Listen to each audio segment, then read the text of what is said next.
Suriyeli halkların geriye dönmesi yani çok büyük bir avantaj olacak Türkiye için. Nasıl bir avantaj olacak? Kiralar mükemmel derece düşeceğini tahmin ediyoruz.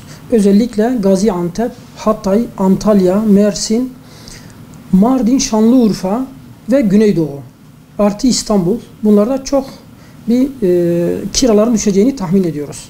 Bunun dışında az da olsa satışlara da yansıyacak bu düşüş. Eğer bir an önce orası refaha kavuşursa Suriyeli vatandaşların yani büyük bir ihtimal çoğu da memleketini özlemiş. 10 yıl, 13 yıl, 15 yıl olan burada var. Bunlar hepsi geri büyük bir ihtimal dönecekler. Yani en az tahmin ediyorum %70'leri kadar geri dönme durumları olur. Çok önemli yönde Türkiye hem işsizliğe hem kira artışlarına hem de satışlarına fayda olacağını inanıyoruz. Hem Türkiye genelinde ciddi bir sorundur. Bunların çoğu da esnaftır. Bir sürü esnafları da var. Esnaflar gittiği zaman ne olacak? İş yerleri kapanacak. Bu sefer iş yeri kiralar da düşmeye az da olsa bir rahatlatacaktır. Yani şu anda kiralar Batman'da en düşük kiralar 7-8 bin liradan başlıyor. Doğalgazlı evler. 30 bine kadar 35 bin liraya kadar da bulunuyor şu anda.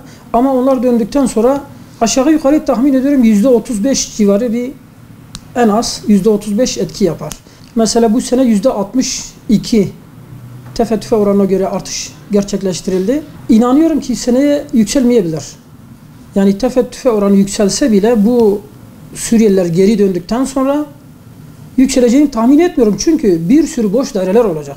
Şu anda inanın 3 aydır bize bırakan daireler kiraya gitmiyor. Soran yok. Hiç kimse sormuyor kiralık daireler. Buraya gelen göç tersine döndü. Deprem, hakeza depremden dolayı gelenler vardı. Onlar geri döndü bazıları. Satışlarda 1, ondan sonra kiralıklarda 2, bir de iş yerinde 3. Bunlarda biraz rahatlama bekliyoruz.